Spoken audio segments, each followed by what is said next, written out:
தமிழால் இணைந்த தமிழ் சொந்தங்கள் அனைவருக்கும் நன்றிகள். எம்முடைய ஃபோட்டோவையை எவ்வாறு ஸ்க்ரீன் லாக்காக பயன்படுத்திக் கொள்வது என்று தான் நாம் இந்த வீடியோவிலேயே பார்க்க போகின்றோம். வீடியோவுக்குள்ளேயே செல்வதற்கு முன்னால் நீங்கள் இதுவரைக்கும் நமது சேனலை சப்ஸ்கிரைப் செய்யவில்லை என்று சொன்னால் கீழே இருக்கக்கூடிய ரெட் கலர் பட்டனை கிளிக் செய்து சப்ஸ்கிரைப் செய்து கொள்ளுங்கள். கூடவே அருகில் உள்ள பெல் சிம்பிளையும் கிளிக் பண்ணி வைத்துக் கொள்ளுங்கள். நாம் எப்போதெல்லாம் ஒரு புதிய வீடியோவை அப்லோட் பண்ணுகின்றோமோ அப்போதெல்லாம் அது உங்களுக்கு நோட்டிஃபிகேஷனாக வந்துவிடும். சரி, வாருங்கள் வீடியோவுக்குள்ளேயே செல்லலாம்.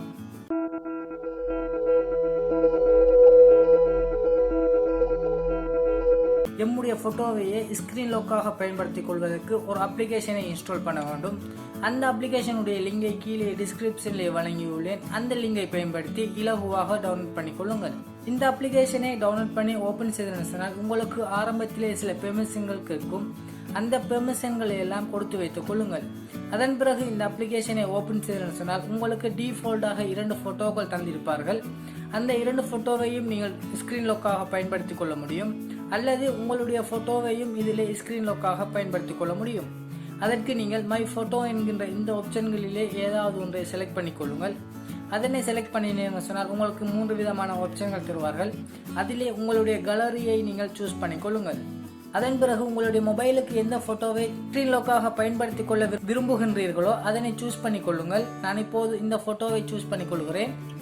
அதனை நீங்கள் சூஸ் பண்ணினீங்கன்னு சொன்னால் உங்களுடைய போட்டோவை க்ரோப் பண்ணுவதற்கான ஒரு ஆப்ஷன் தந்திருப்பார்கள். அதனை க்ரோப் பண்ணி எந்த இடத்தில் வைக்க வேண்டும் என்றாலும் வைத்துக் கொள்ள முடியும்.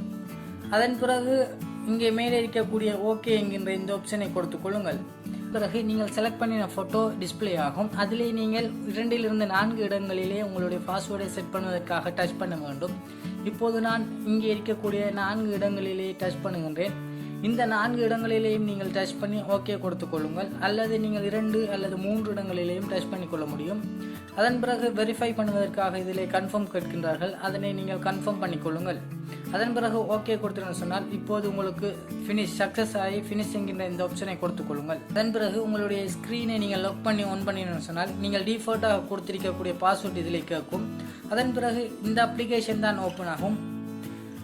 இந்த அப்ளிகேஷனிலே நீங்கள் பாஸ்வேர்டை சரியாக கொடுத்தால் மாத்திரம்தான் உள்ளே இருக்கக்கூடிய அப்ளிகேஷன்களை எல்லாம் பயன்படுத்திக் கொள்ள முடியும். இப்போது யாராவது ஒரு பிழையாக இதை கொடுத்தார்கள் சொன்னால் உள்ளே சென்று உங்களுடைய அப்ளிகேஷன்களை பயன்படுத்த முடியாது.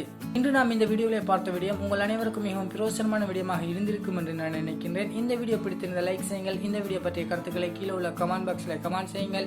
இந்த வீடியோவை உங்களுடைய நண்பர்களுடன் ஷேர் செய்து கொள்ளுங்கள்.